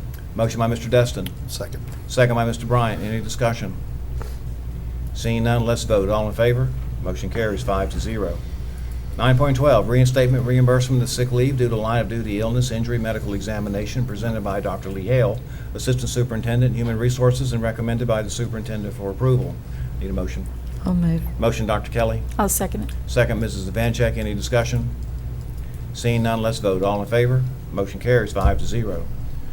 9.13, leave without pay, presented by Dr. Lee Hale, Assistant Superintendent, Human Resources, and recommended by the Superintendent for approval. So moved. Motion by Mr. Bryant. Second. Second by Mr. Destin. Any discussion? Seeing none, let's vote. All in favor? Motion carries 5-0. It's a good thing we have all these things at the workshop, huh? That's right. All right, Section 10, discussion agenda. There were no items moved there. Section 11, construction program owners' representatives' business. 11.1 will be a status report. Mr. Destin, should you have something, sir? I believe Dr. Smith gave us an overview, and we're working on a number of projects, cafeteria at Baker, some roofs, but nothing new. And we're also pressing forward with school security, which is going to be a very large project. And I appreciate you sharing that, Mr. Destin, particularly the part about school security, because it's important for the public to know that we are moving forward on that, though that's another one of those things that by statute that we don't discuss specifics about. So thank you, sir. All right, 11.2, TPM Program Number 6, Task Order Number 4, Pre-GMP Baker School Kitchen Renovation, presented by Dr. Bill Smith, Specialist, Facilities Planning, Maintenance, and recommended by the Superintendent for approval. Need a motion? Move we approve. Motion by Mr. Destin. I'll second it. Second by Mr. Bryant. Any discussion? Seeing none, let's vote. All in favor? Motion carries 5-0. All right, Section 12, there's no business there. Section 13, Mr. Attorney, do you have any business? No report. Thank you, sir. Superintendent, you got some out-of-state field trip requests, and you may have other items. Your turn, sir. Thank you, sir. I do want to say, I think like you just said, Dr. White, kind of reiterating, when it comes to safety, I think there are things that we say and that we don't say. But I do want to say I very much appreciate all of you who came out this evening to discuss the Guardian program, regardless of which side you fall. I think each and every one of us in here, to include those of us up here on the dais, safety is first and foremost on our minds each and every day. I do want to say there are countless measures that a school district takes to keep our students safe. And I do think that we need to look at measures in order to keep our students safe. But just once again, I know that this is something that we very much take to heart, and I thank each and every one of you who came to speak before us today. And I know that we'll have future discussions to follow. So thank you. All right, thank you, sir. So moving on to Section 15, School Board Members' Announcements and Requests for Information. Mr. Destin, I'll start with you, sir, if you have anything else. I don't think I have anything tonight, All right. Chairman. Yes, sir. Mr. Bryant? Just a couple of things. A lot of great things going on in our school district. We talk about athletics, academics, arts and all, but Crestview High School, I would like to congratulate Steve Williams on being named the girls basketball coach of the year. So that this year, Crestview High School had 4 coaches of the year. So that's a pretty incredible feat. And also at Crestview High School, again, great things that are going on in our school district that people might not hear. But the first dual enrollment of EMT students finished up or getting ready to finish up. So this is an incredible program that we have going on at Crestview High School, where we are preparing students to become active in the community after they graduate. You know, once they get off of that stage, they're in the real world. So we're now preparing them for a field in the emergency medical technician. So that's a really exciting program. Thank you, Mr. Bryant. Dr. Kelly? Well, if you watched the school board workshop meeting or if you were in attendance, you heard me say a couple of these things, but I think they're worth repeating. So just to say again, I really enjoyed being at the Cox Student Hero Awards celebration, and kudos not just to the students who worked hard to achieve that attainment, but to their teachers and their parents as well, because it really does take a village to lift some of our students up who have further to go than some other students. So it's remarkable to see them and to hear their stories.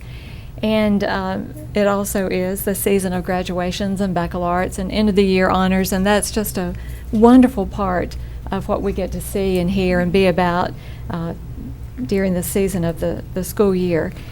One more time, I'd like to say a shout out to the principals and schools who allowed me almost on spur of the moment to show around our affiliate from the Florida School Board Association. She had never been to Okaloosa schools.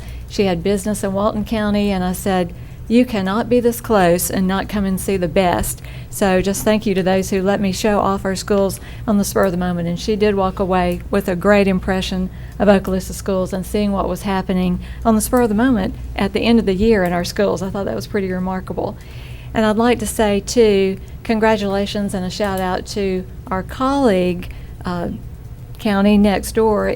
Many of you might know the name Kay Daly if you've been in the school districts very frequently.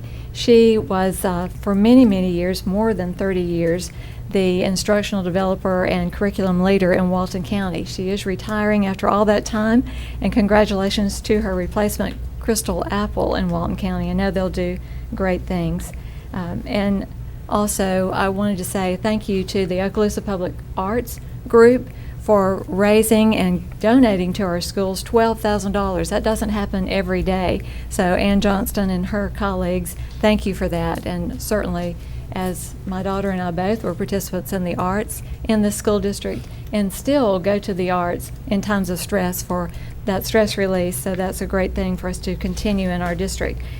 And I do just want to say, for all the 16 people that spoke, primarily on the Guardian program and your other issues too, I feel very grateful that we do have a community where you feel comfortable coming and talking to us and sharing with us your opinions. And you've probably heard me say many times in many different forums that whatever happens in society, whatever evolves out there outside the school doors, is brought into our school system. And so we have to constantly be evolving to barricade against those things that happen in society.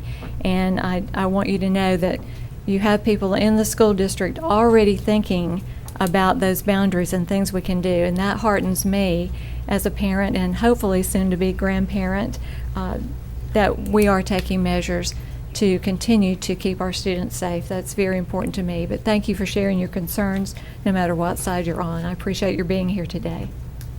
Thank you, Dr. Kelly. Ms. Evanchik. Yes, I got to participate today in a really great program, Impact Emerald Coast, which is put together by Jeff and Kim McDonald. And Ms. McDonald is one of our standout educators in our district, and they do some fabulous things. Their main focus on this Impact Emerald Coast is a program called Hoops for Hope, where they raise money to give to the families of our students who are fighting cancer. But they wanted to go one step further, and today they did a program called Kids with Confidence, and they took 20 students. Today happened to be out of Mary Esther Elementary, but they've done some other schools, and they took these students out, and they're kids that just need just kind of a leg up and a day to be a VIP. And they took these students out, got them a new haircut or a new hairdo, and took them to lunch, and I just want to thank them for that. They had some community partners. Rakish Fellow Barber and Infinity Salon did all the dues today. They had lunch at Clemenza's, which I didn't get to get in on, unfortunately. That's pretty big. Nike out in the outlets helped out with getting them some new shoes for the summer. That's pretty cool. Get those new shoes for the summer. They got to go on a little shopping spree over at Five Below. All this was in Uptown Station. All of this came about by donations in our community. But you know, I was telling Mr. McDonald today, and he knows this, that education is not all in the classroom and it's not out of the book. It's important what these experiences, and these kids saw that they have adults and others out there. Also want to shout out to the leadership students at Fort Walton Beach High School, and that's headed up by Coach McDaniel over there. These students served as escorts today to these little ones, and of course that was a big deal. But to see them laughing, some of them have some tough situations at home, and to get this, and today they were VIPs. And I want to thank Jeff and Kim for pulling that together, and all those sponsors who donated their services or their money for that program.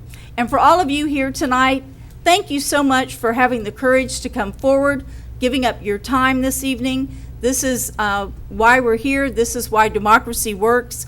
Please know that we have taken your statements to heart, and that I think I can say this for everybody up here. I know I can, that we're going to make decisions with the best interest of the safety of your students, our students, and our employees when we come along. So thank you for coming here and taking your time to do that tonight.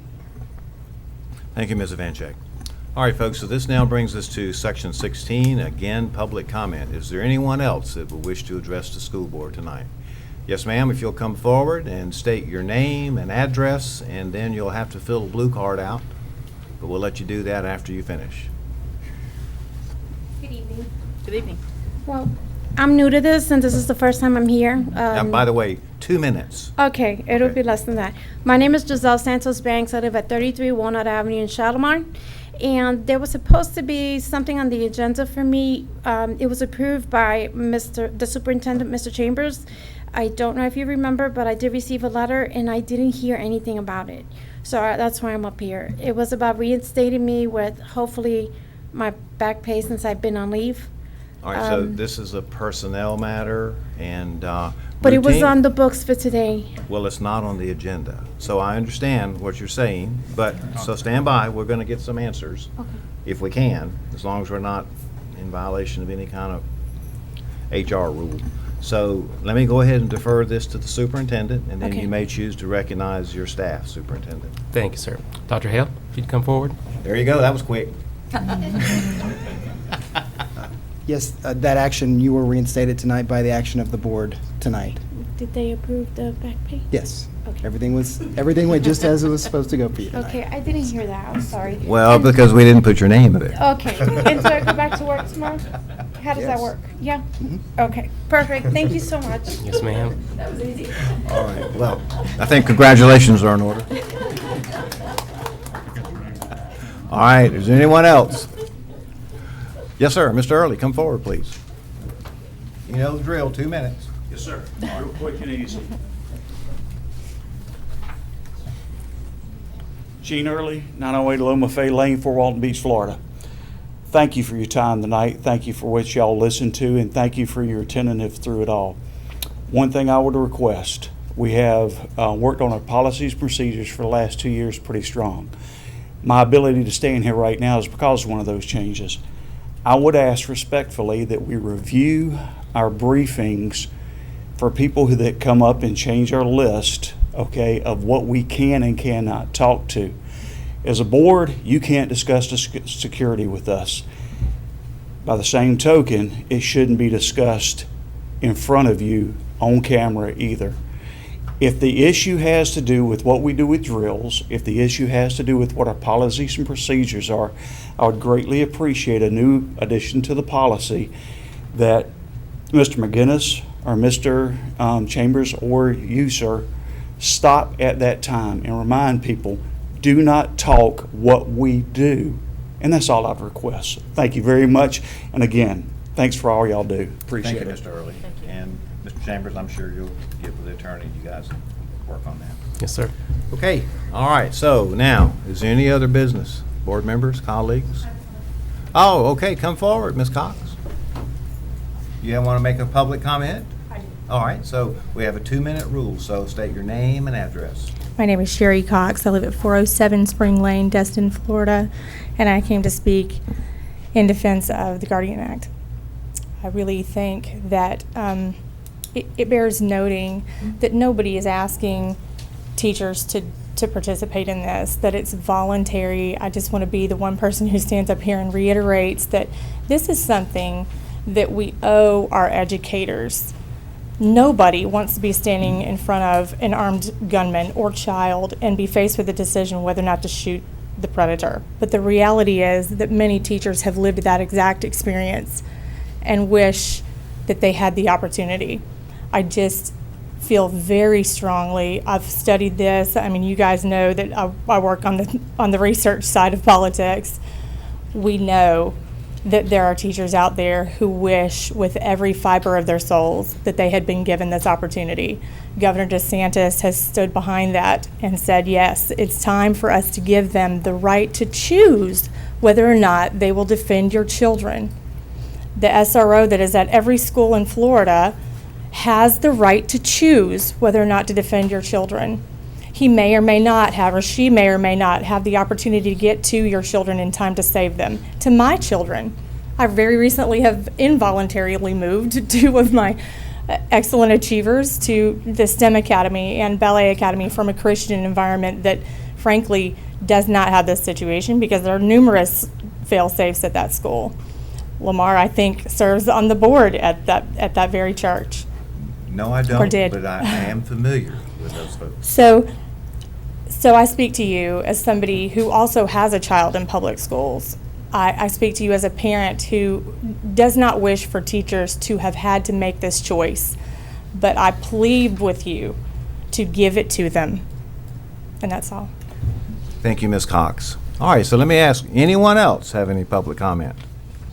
All right, so Mr. Attorney, you got anything that we need to go over you can think? Colleagues, we're all good? Staff, we're all good there? All right, so this meeting is adjourned. Connie, give thanks. Got through it.